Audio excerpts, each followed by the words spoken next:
Hello and welcome to Mind Shifters Radio. I'm Tim Hayes. I'm your host for the first hour. And today is Tuesday, June 10th, 2025. As always, we're grateful to everyone who's joining us here today, whether you're listening live or through the archives, as we spend another couple of hours teaching and supporting people in using some of the most powerful, effective, efficient, and accessible tools I've ever encountered. These tools are available absolutely free through the tireless efforts of Dr. Michael and Jeannie Rice on the website at whyagain.org. If you go to that website and click on the two words that say Start Here in the upper left-hand corner, it will take you to a page where you can download and read Chapter 24 of Dr. Michael Rice's book. His book is titled, Why Is This Happening to Me Again? And that chapter of the book contains a narrative description and explanation of the primary tool in this work. That tool is called the Reality Management Worksheet, sometimes called the Reality Management Wake-Up Sheet. And it's a tool I've been using to great effect for over 20 years now to improve the quality of my life and most of my relationships, and to turn any negative emotional experience I have into part of the infallible guidance system that each and every one of us has been given. You can also download the actual worksheet process itself. It's a simple PDF file. Click the link, download it, print it off, copy it as often as you'd like, and use it over and over again, absolutely free.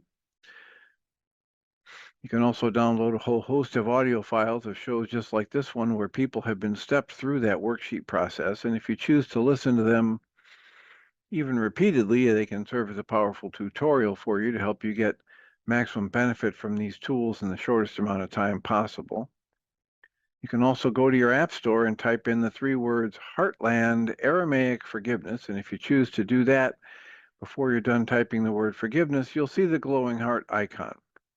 If you tap on that, it will let you download a completely free and private app that contains the Reality Management Worksheet. It contains an abbreviated version of that worksheet process. And it contains a copy of the Dragon Klingon game, which is a wonderful way to introduce these tools to even younger audiences. And we hope people do all of that soon and often, primarily because it tends to improve the quality of people's lives the more they actively apply these tools in their lives. And secondarily, because it tends to prompt comments, questions, answers, and testimonials. If you have any of those to share with us, we'd appreciate you doing so. You can email me at tjh@mindshifters-academy.org, or you can email Jeannie at jeanie@whyagain.org. That's whyagain.org.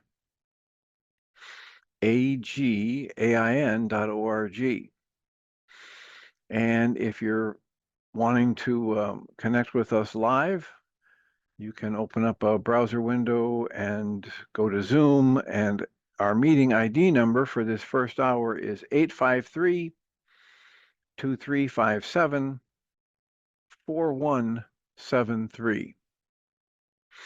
Again, that's 853-2357-4173.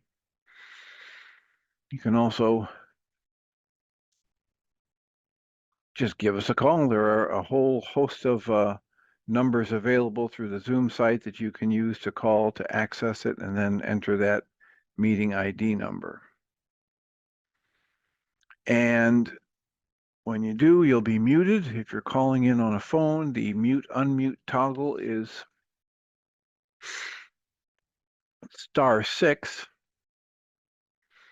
And we like to remind people that we are anxious to hear your comments, your questions, your answers, your testimonials, or your refutations of whatever is being offered, because it is in that synergy between your questions and our discussions of them that the bulk of the really good work gets done. It's in living in the question, in embracing the understanding that Way of Mastery would have us really tune into, which is we really don't know what anything is or is for. We really don't know what any of our brothers or sisters need in any given moment.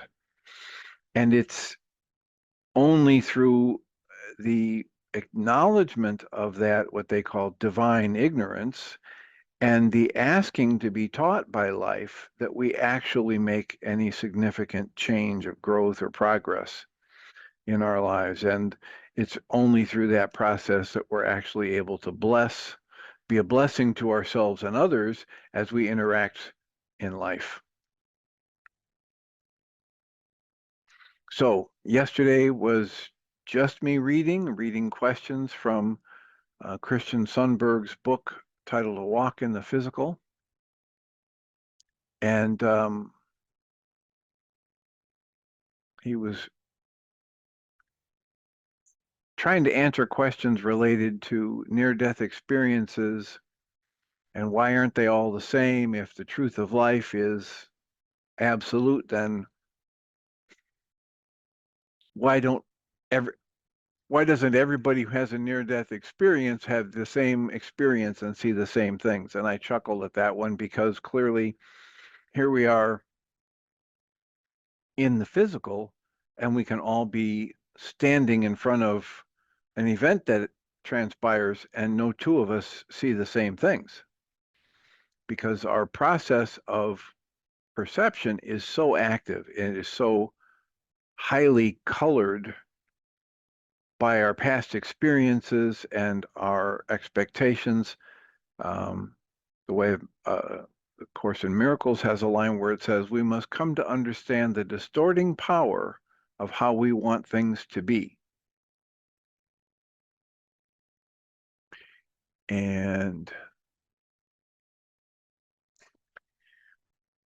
thank you for those who are here. Somebody's trying to join and the wheel is spinning. That's what got me a little distracted because in the process of doing this work, I'm monitoring the Zoom call at the same time I'm trying to do the monologue or invite comments and questions. And occasionally I get a text message from somebody that says, hey, Dr. Tim, you froze. And so I have to check out my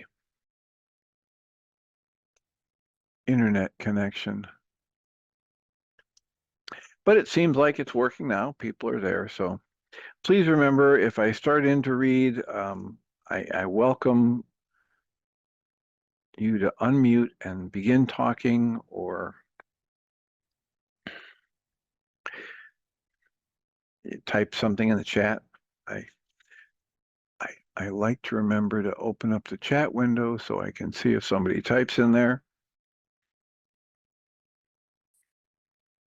So in the questions and answers that Christian is trying to address related to near-death experiences, at one point he says, to be clear about this, I am not someone who's had a near-death experience. His experience is of remembering his awareness before becoming physical. And he also says, please remember that most of what we're trying to talk about here goes way beyond the words. And any words that we have are just an inference of something. They aren't the same as the experience or the person, etc.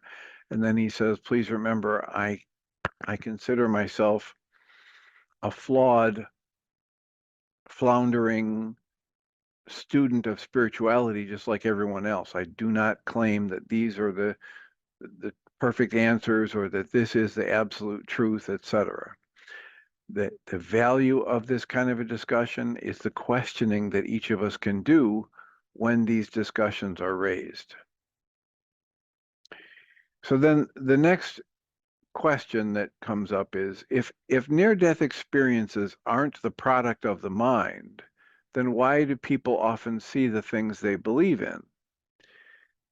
And Christian writes, the experienced form content, right? The essence of form is thoughts, emotions, physical body, ideas are form. The form content that somebody experiences, whether it's an object or a person that's seen, this often reflects beliefs of the individual because thought responsive environments often interact with us in the, quote, experience language, close quotes, of the local human personality. Consciousness itself is fundamental, but form is not. Interactions with the form-believing human personality and rich form can be used. That doesn't make it not real. In fact, it's more real than the pale form of our own world by comparison. The reality of the higher realms is completely self-evident when you're there. And so how do you make any sense of that? Well, I just I keep thinking in terms of what most of us who are adults have as our experience, especially if we've raised children. So we've had our own experience as children, but then we get to experience our children's interactions with these constraints in life. And so if I'm dealing with my 4 or 5-year-old and they're just in an absolute panic about how we're not going to make it to the movie theater on time, and I'm able to stay calm and I understand the distance between where we are now and the movie theater and how much time the trailers go for 20 minutes before they start playing the actual movie. And so I can be calm because I can know this set of fears my 5-year-old is generating are not based in an actuality that's going to come to fruition. And this is the kind of thing that I use to help understand an answer like that. That when you're in an entirely different reality, and if I'm the adult and I'm dealing with my 5-year-old, I've already lived through being 5. I've already lived through the idea that waiting for 10 minutes seems like an eternity. If I'm somebody who's speaking from the experience of having been in the non-physical and was able to remember it, or somebody who's coming back from a near-death experience where they had an experience that seemed far more real than their waking life experience in the physical realm, then I'm just going to try it on. I'm going to play around with the ideas about how, all right, so what if at a whole different level of reality, so many of the things that I think are so important right now really don't hold up, right? Like none of my physical possessions are going to go with me. None of my personality that I might take so much pride in is going to mean anything once I drop the body.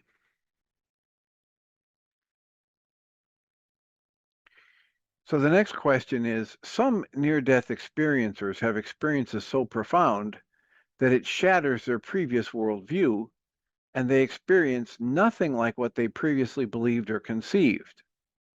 In light of the fact that some others have experiences that are in alignment with their beliefs, how do you explain that? Christian writes, the larger context vastly transcends the relatively limited beliefs of any local personality. So if the individual is ready, new information, parentheses, even to the point of shattering someone's previous worldview, close parentheses, can certainly be conveyed. However, what he's alluding to here is if the person's not ready, if they're not willing, if they're not asking to be shown, they can stay locked in their previous worldviews and beliefs. And when they're in one of those realities that's more highly sensitive to the individual thoughts and beliefs, the person will have reflected back to them exactly what they think they're going to find. Because that's the way that level of actuality functions.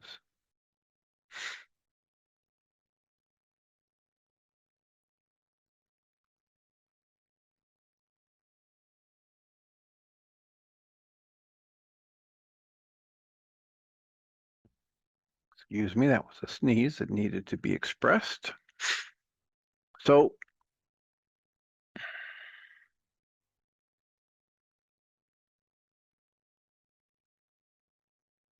The next question is, why do near-death experiencers often not remember their mission when they return? And Christian writes, our missions that we fulfill here on earth must be carried out within the earthly context. And that context includes operating on this side of the veil, in other words, with the complete forgetfulness, and within flesh, meaning the human limitations. I feel that the issue about not remembering one's mission is generally not specifically about the withholding of information. Rather, the lack of information is a natural and largely necessary byproduct of operating within our reality.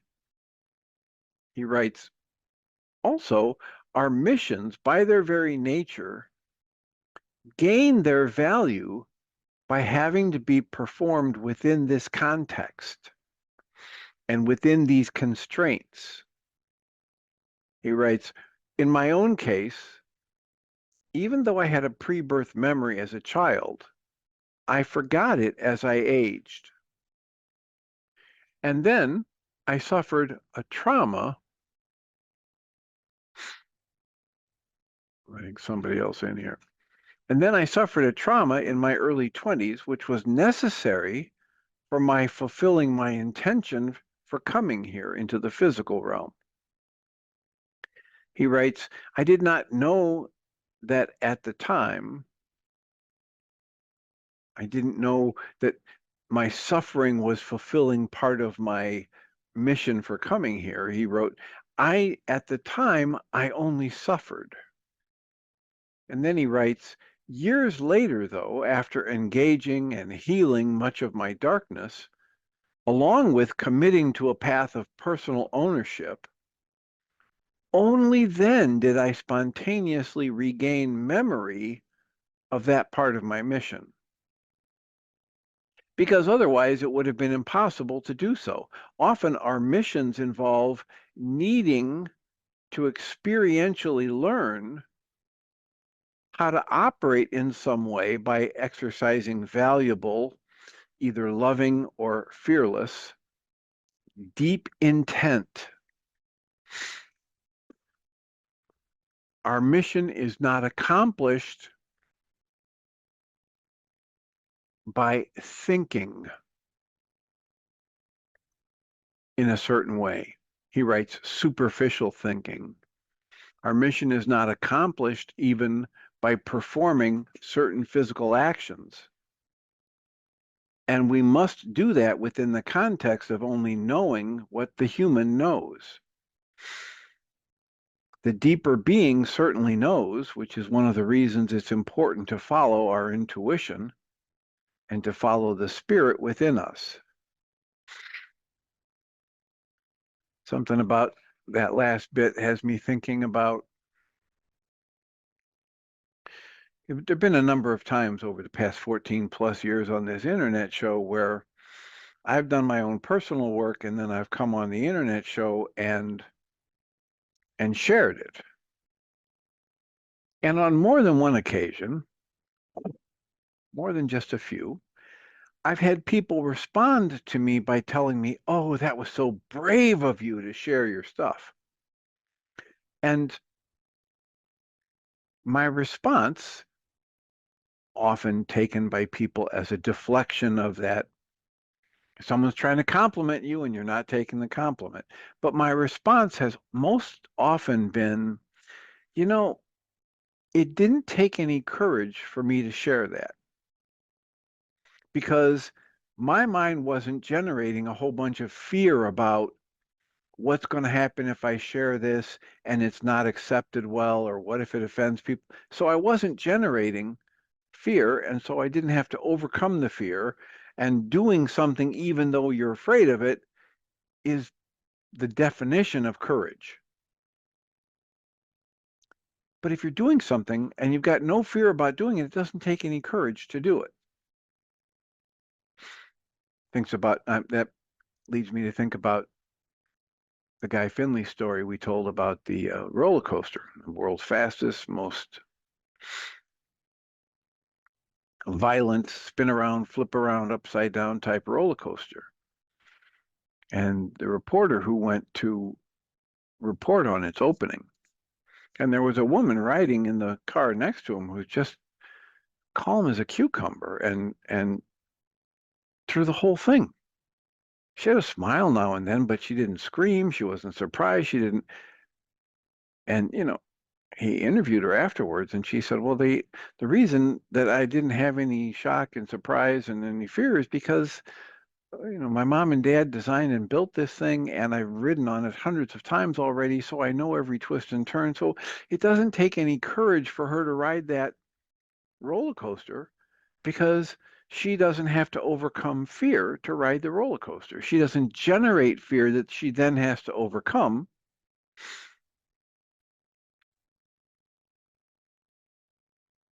And that's kind of the point of, like, if there is anything to this idea that we come here to expand our experience library, to expand our capacity, to strengthen our capacity to choose for love in more and more difficult circumstances, we have to be blinded to our true nature as that which transcends everything physical, as that which within which all of physical forms arise within our true nature. We have to be blind to that in order to have any kind of an experience that seems like a challenge. This is why some of the scriptures talk about it's it's not a challenge to love people who are nice to you. It's not a challenge to be nice to people who are nice. Like Frank Burns said once idiotically in the TV show MASH. It's nice to be nice to the nice who are nice. It's just silly. It's easy to be pleasant and loving to somebody who's throwing you a compliment or praising you or thinks you walk on water. The challenge is to extend that same kind of affection to everyone in all of creation, which is what Einstein said is the only way we can break out of the prison that we create when we choose to develop a special affection for certain people and certain things closest to us. That creates a prison for us, and the only way out of it is to extend that same loving affection and appreciation to everyone and all of creation. And that's a challenge when people are not being pleasant and or attacking us or holding beliefs that we think are diametrically opposed to what we think is appropriate or safe or good. So doing the work of choosing for love and refusing to follow what the voice for fear would whisper or scream at us, doing that work in more and more challenging situations is what produces the best results. It's what produces growth.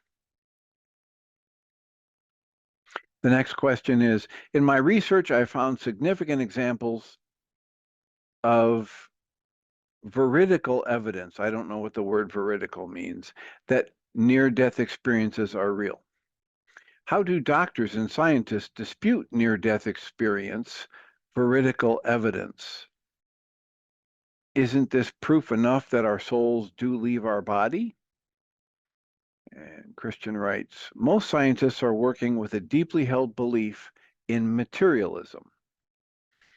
Sidebar, one person in case in point is Eben Alexander, who was absolutely convinced that consciousness was the byproduct of random neural firings until he had his near-death experience. Back to Christian, he writes, so when new evidence shows up into the face of someone who's got a deeply held belief in materialism, he writes, I suspect that like most of us, they try to fit that new information into their existing belief. Or they just quickly dismiss it if it's too far away from what they already believe. He writes, belief is a powerful thing, and the ego is its proud warden. Consciousness is fundamental, and consciousness assigns the meaning. So when the meaning is firmed up in belief, it can take quite a bit of new data, and or it can take a significant amount of courage to change one's belief or one's interpretation or one's understanding of the actuality of life. Michael Rice, in some of his earlier talks, would frequently paraphrase a great mind who said, in order for new science to come into being, the old scientists have to die off. And that's paraphrasing of something about some great mind who said, you know, new science only comes into being at the graveyard.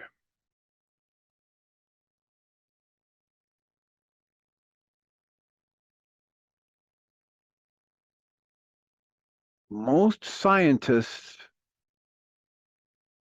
that get into arguments, heated arguments with people about things, my experience has been most of them are arguing from their beliefs, not from the data, not from the actual science. The next question that Christian explores is, are we meant to have near-death experiences? Is it a flaw in the system to see behind the veil? Parentheses, assuming the veil is there for a reason, close parentheses. Are near-death experiences an aberration? Christian writes, I am not a near-death experiencer. However, from my pre-birth experience, I can at least mention the following comments in case they're helpful. The first comment is, yes, the veil is there for a reason.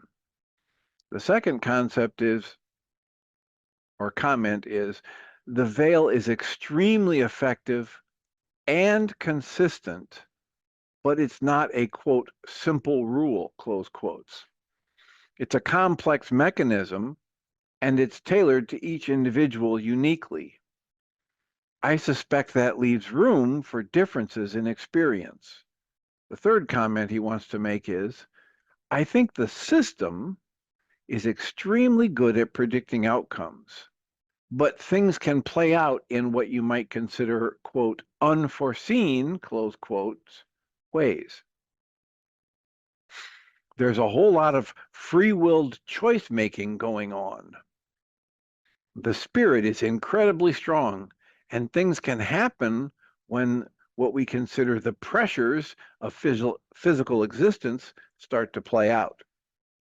So I suspect some returns to the other side, excuse me, some returns to the other side are premature.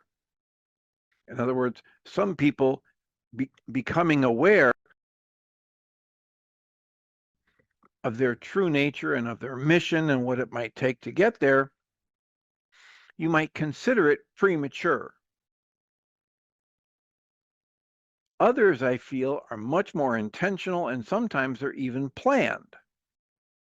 He writes, for instance, I'm aware that people often have various potential, quote, exit points, close quotes, or in other words, possible death times.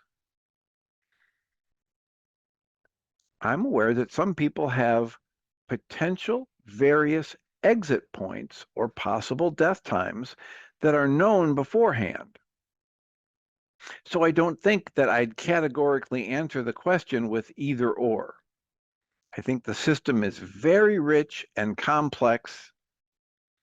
As with all things manifest, everything is ultimately used for the good.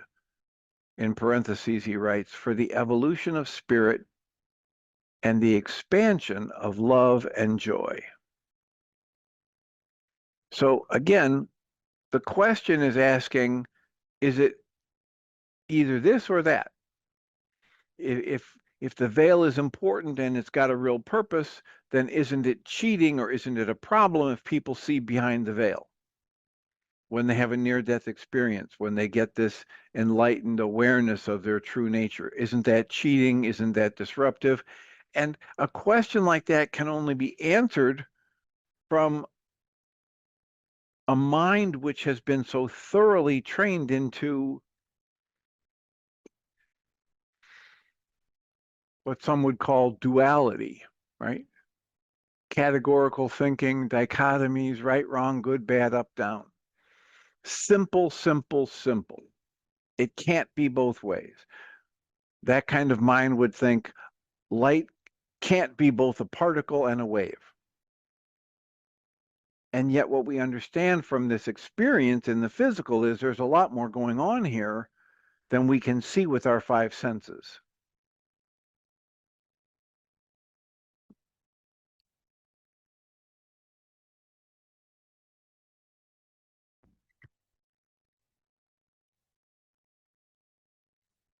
So we're about halfway through the call. Please remember, we welcome comments or questions.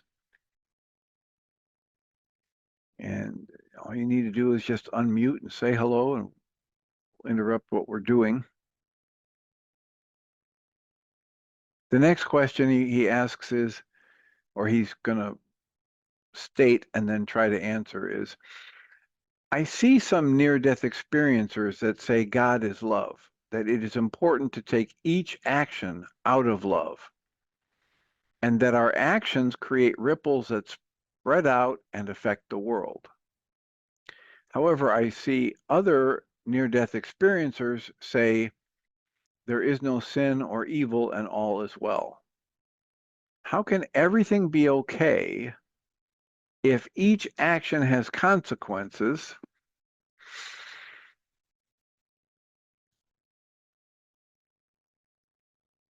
How can everything be okay if each action has consequences, and yet people are taking actions that are not out of love, therefore causing unnecessary suffering for themselves and others?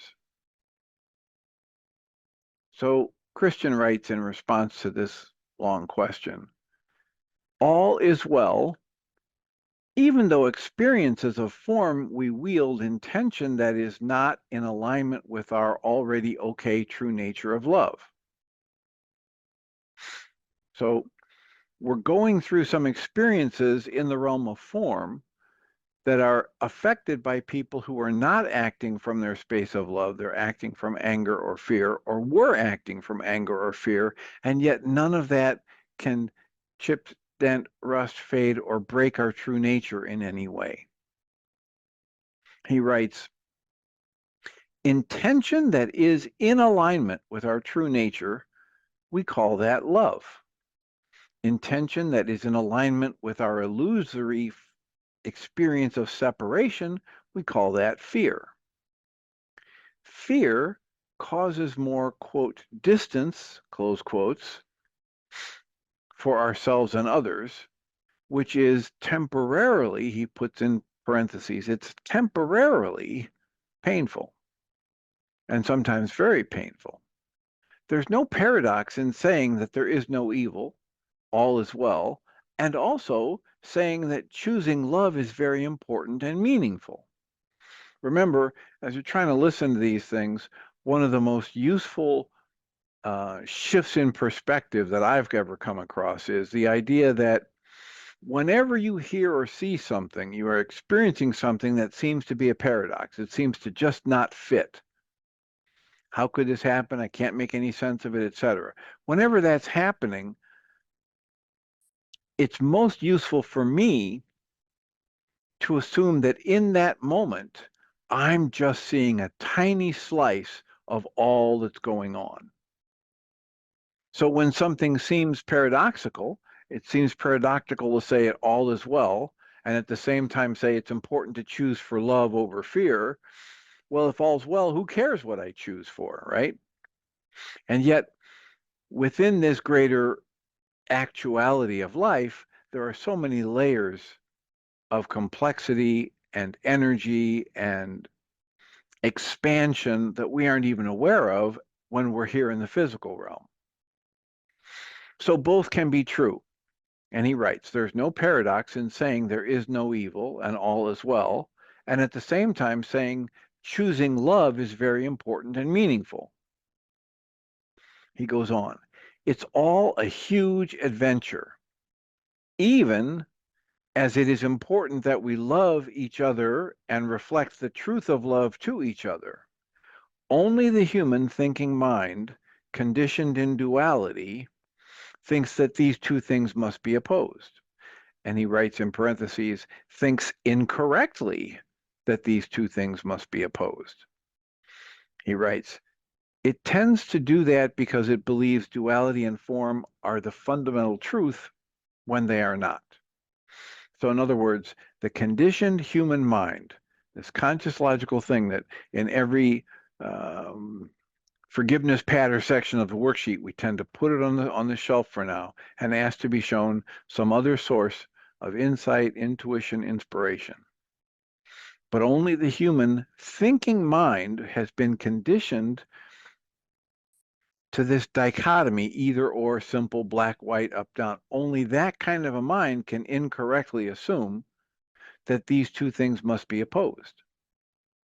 What two things? The idea that all is well and that it's important to choose for love over fear.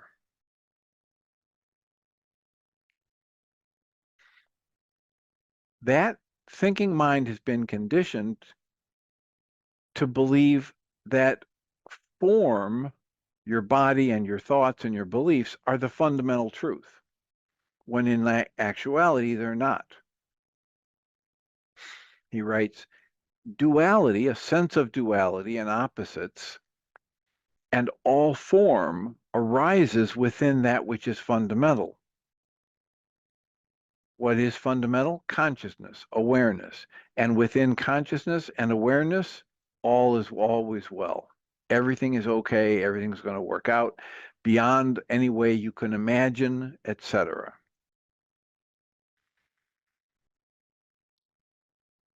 The next question he poses is, why do some people have near-death experiences or other non-physical experiences and then come back with negative interpretations? For instance, they might interpret that the light is trickery, or they put together negative spins on something that they've experienced as being wonderful and beyond any such spin. I was talking to somebody a couple of weeks ago who's had a near-death experience, and he's absolutely convinced that on the other side of that light is void. There's nothing there. And this is a question related to someone like him. Why do some people have these near-death experiences or these non-physical experiences and come back with a negative interpretation? Christian writes, here are two pertinent points. The first one is non-physical systems are not all necessarily high vibration.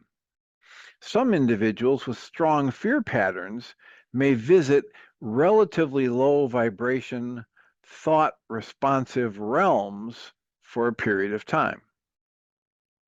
Now, what's that mean? He says some levels of existence and experience, some dimensions of experience or existence, are highly responsive to the consciousness, thoughts, and beliefs.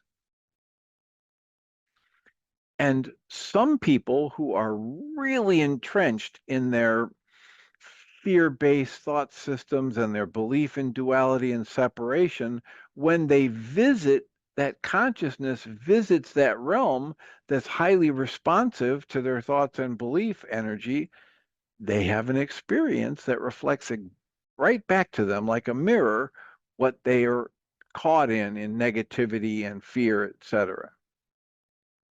The second point he wants to make is that when we return to the physical reality system, we are often firmly rooted back on this side of the veil and in the environment of the current collective consciousness. That, quote, consciousness environment, close quotes, is one of a very stark duality. So we tend to interpret things within a rigorous perspective of duality. He puts in parentheses here, we interpret things in the perspective of good versus bad, light versus dark, interpretations based on struggle, close parentheses. And he writes, and we have a lot of belief momentum built up in our consciousness from doing just that. In other words, the local self can take remembrances from the other side and immediately frame them within the local context, in a heartbeat, in a breath. In both cases, it's important to remember that the entire, quote, stage, close quotes, in parentheses, he writes, the stage of both this physical reality and even other low vibration reality systems, close parentheses, that the stage is not fundamental at all.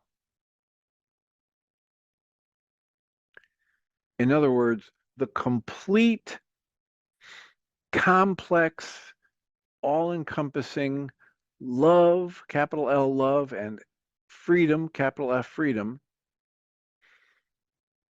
that is the nature of capital B being or existence or consciousness, that fully transcends everything else.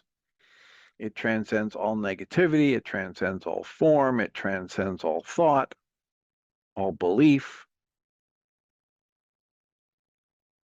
And he writes, and there are many more who do come back to successfully retain that deeper message.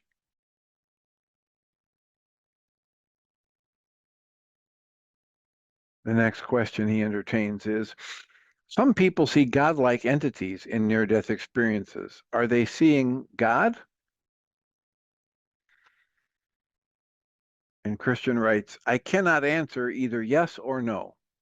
There are many different levels of the self, or others, or the whole that we can interact with in various ways. But regarding, quote, godlike entities, close quotes, we are all very powerful beings. When we die, a guide or friend or very powerful being may appear to us in a way that appears godlike for one reason or another.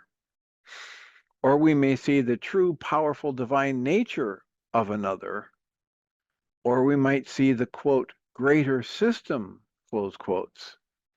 And we may indeed create an avatar to interact with us.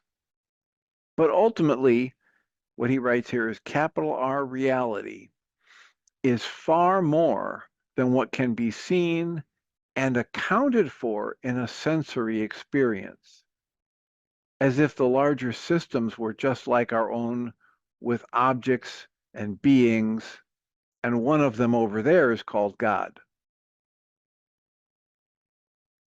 He writes, no, beingness rises up in many ways. The, what he calls capital G, great, capital S, spirit, the great spirit of life that is within and at the heart of all, that living, loving power that is so amazingly perfect and to which we all individually aspire, that is what we very crudely call God. There are no words we can put on that to truly name it, for it is beyond all names and beyond all boundaries and descriptions. And, that brings to mind the imam who told Pierre Pradervan that if you had the ability to take every branch of every tree as a pen and every drop of water from every lake, river, ocean, stream, etc., as ink, and you wrote for an eternity, you would never exhaust all the names for God. So whenever anybody says, I have a personal relationship with Jesus or with God, or, I know God is true, etc., what they're talking about is their personal experience, their thoughts, their beliefs. And what we understand from these deeper spiritual teachings is that everything that arises within thought is extraordinarily limited. And it gets limited even more when we put words on it, because now we've translated it through our personal conditioning rather than the lived full-on energetic experience.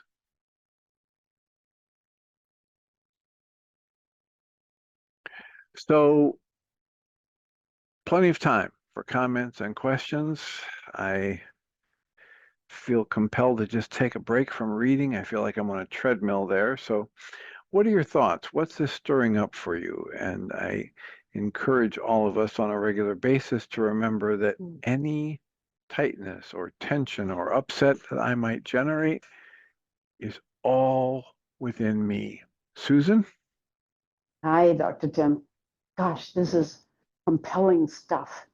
I had a talk with a grandson yesterday who has become sober after being, dangerously addicted to alcohol.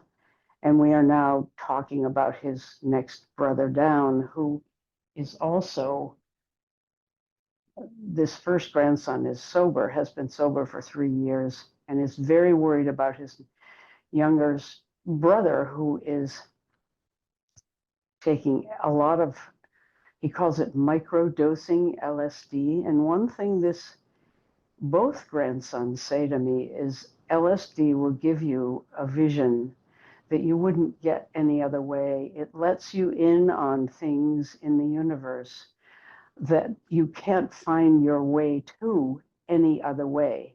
Now, the grandson who's still partaking of this has become more and more, I think he's psychotic. It's very disturbing. But the older one says, yes, I had glimpses, but you can't maintain them. It's like you get a gift and you're not capable of maintaining that.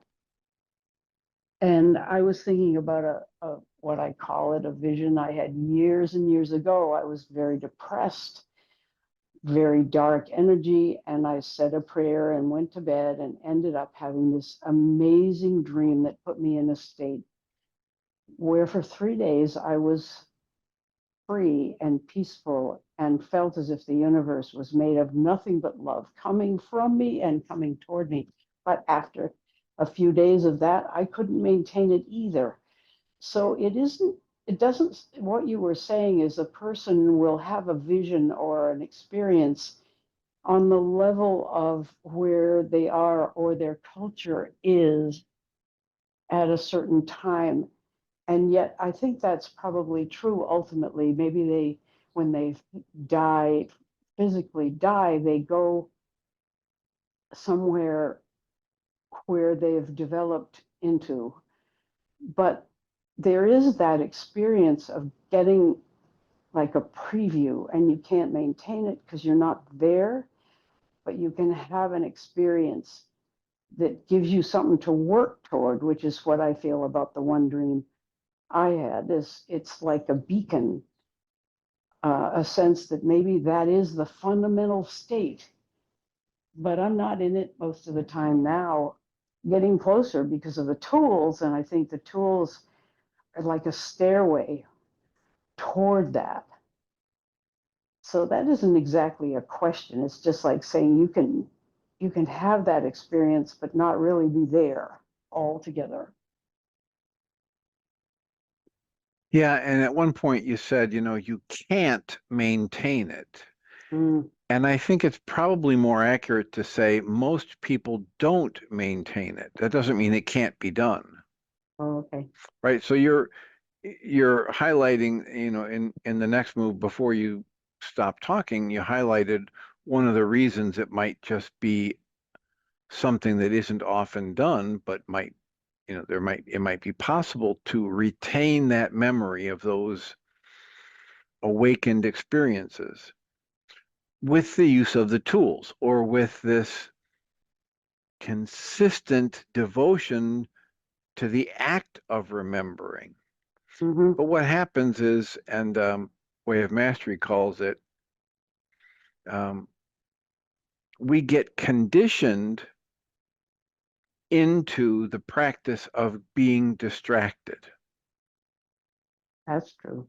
And it says that, the five keys to the kingdom are desire, intention, allowance, surrender, and humility. And the intention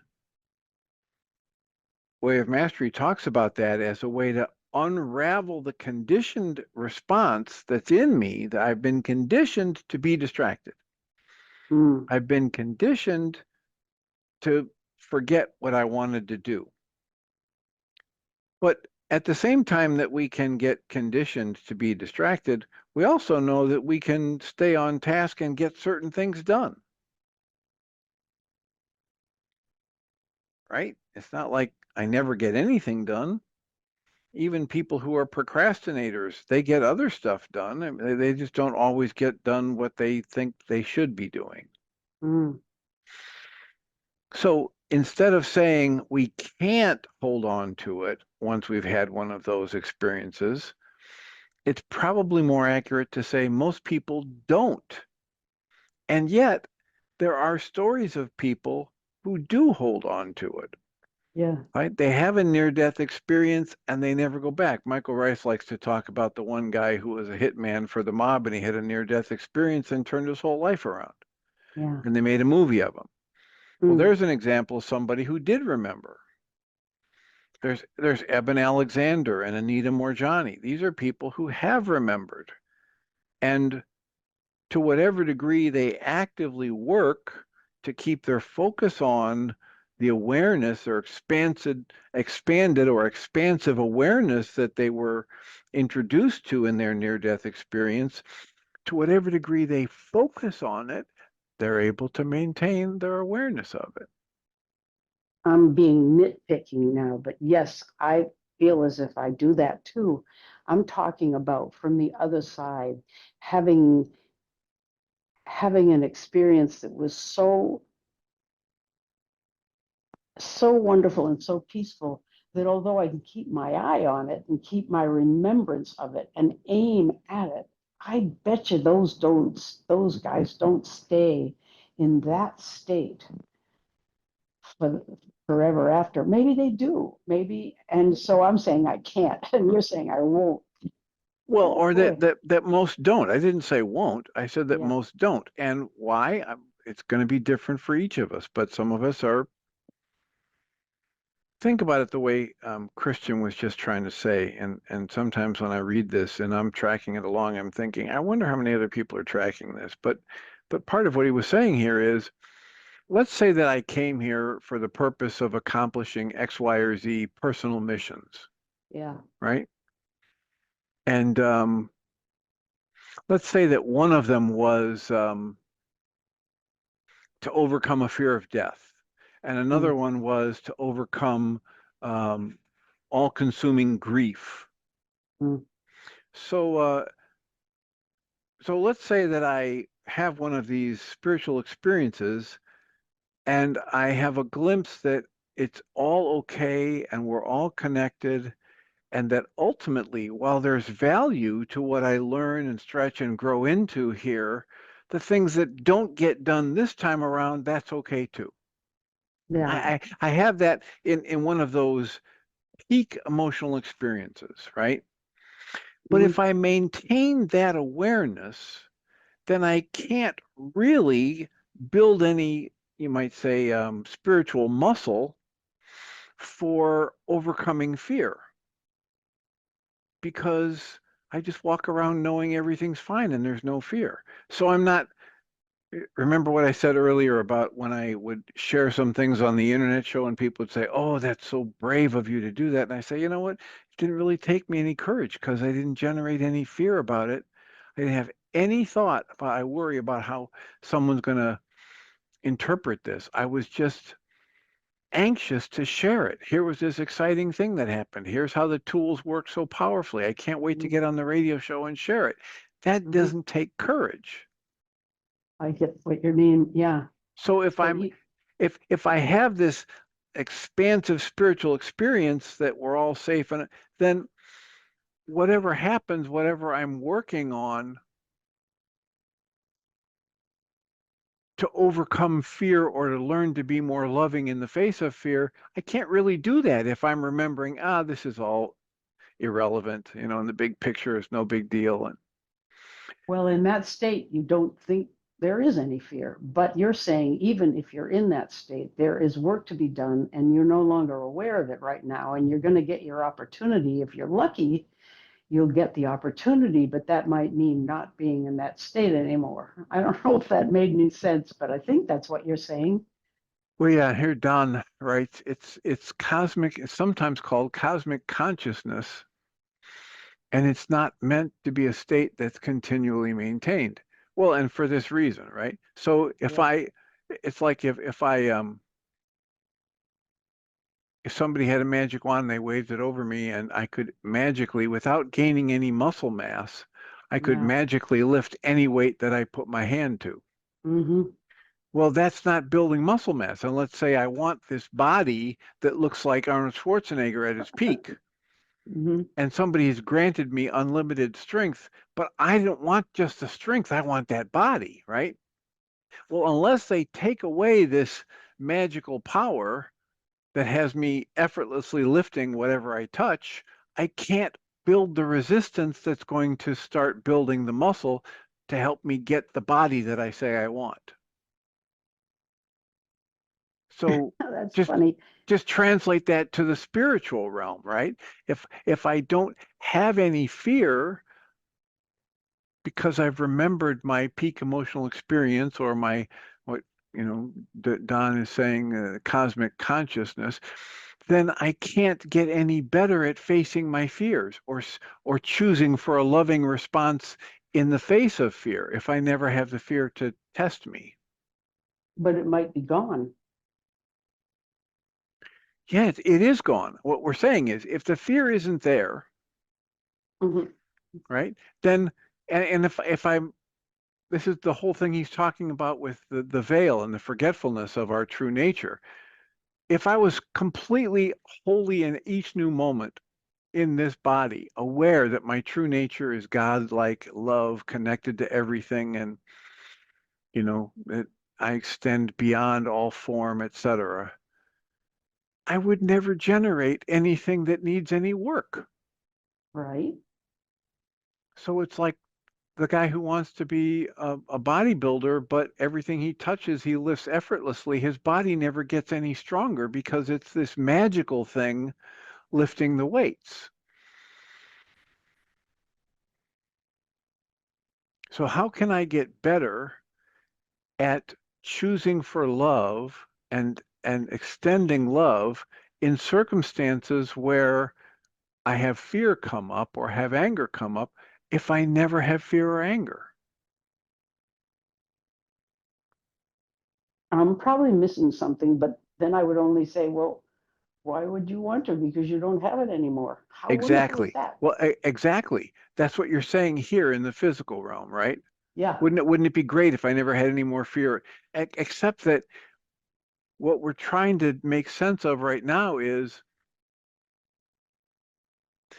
uh, your answer right there is like the 4-year-old who doesn't want to go to kindergarten or the 5-year-old who doesn't want to go to kindergarten because they've got a loving home and they've Mm-hmm. got loving parents and they've got toys they love. Why would I want to leave this? Why would I So, want to go around a bunch of, you know, uh, snotty-nosed other kids that aren't raised as well and they come from violent homes and they've got bullies? Why would I want to go there? And the loving parent says, well, because there's all kinds of things that you'll learn and grow and expand into. Well, the 5-year-old can't understand any of that and just has resentment about being ripped away from his or her loving, safe home environment. That's the only answer I've got for you. There's a lot more going on than just what we're experiencing at this physical realm. And one of the best ways that these deep spiritual traditions encourage us to grow and strengthen is in our capacity to choose a loving response in more and more challenging situations. so you're saying you don't get there until you really get there. Well, and what I'm saying is it's not a getting there kind of a thing. It's about there's there's always potential for growth and expansion. The Way of Mastery says it at one point says You want to be done, but how could you ever be done learning about yourself if you are part of an infinitely expanding consciousness? No. Okay. Sorry, it was hard for me to get it. I think I heard you that time. Yeah. Anyway, I So know you've got to stop. we do have to stop. There is a support group tonight. Thank you so much, as always, Susan, for your comments and questions. And if you want to join us absolutely free in our support group from 6:30 to 9 Central Time, all the information is available on the MindShiftersAcademy.org website. We'd love to see you there or have you pass that information along to somebody you think might benefit from it. I'll remind us all that we come from love. We're made of the stuff we call love. We actually are love, and everything else is false. Blessings.